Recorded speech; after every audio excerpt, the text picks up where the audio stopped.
Bismillahir Rahmanir Rahim.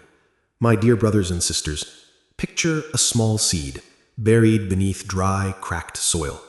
For weeks, it lies there, silent, lifeless, forgotten. Then the rain falls, and from that same dead ground, a green shoot breaks through.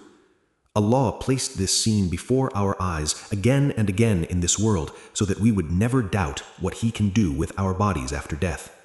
He says in the Qur'an, "And you see the earth lifeless, but as soon as we send down rain upon it, it begins to stir to life and swell, producing every type of pleasant plant."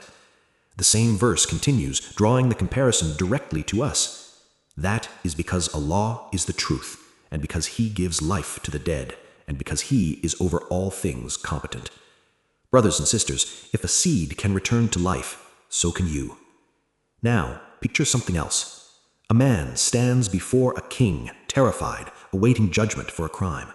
His past is about to be read aloud in front of everyone. There is nowhere to hide, nothing to hide behind, no lawyer, no excuse. This is a small shadow of a much greater day. The Prophet ﷺ described that day to us plainly. The sun will be brought near to the people on the day of resurrection until it is at a distance of 1 mile, and the people will be submerged in sweat according to their deeds. Some will stand in sweat up to their ankles, some up to their waists, some will drown in it.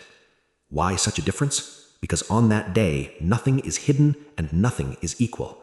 The one who prayed in secret will not stand like the one who mocked the prayer. The one who lowered his gaze will not stand like the one who chased every desire. The one who fed the hungry will not stand like the one who hoarded and forgot. My dear brothers and sisters, this is why the Qur'an does not describe the resurrection to scare us into despair. It describes it to wake us up. Allah says, "On the day when every soul will be confronted with all the good it has done and all the evil it has done, it will wish there were a great distance between it and its evil." Every soul brought face to face with its own record. No witnesses needed, no lawyers required, just you and what your hands sent forth. So, return to the seed for a moment.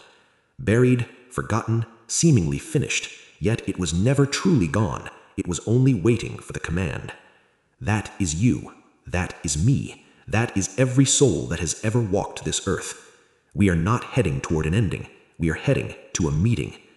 So let tonight be different. Let this Jumu'ah be the one where you decide what your record will say when it is finally opened. May Allah make us among those whose scale is heavy with good deeds, whose faces are bright on that day, and whose final home is Jannah. Ameen. Subscribe for more such videos.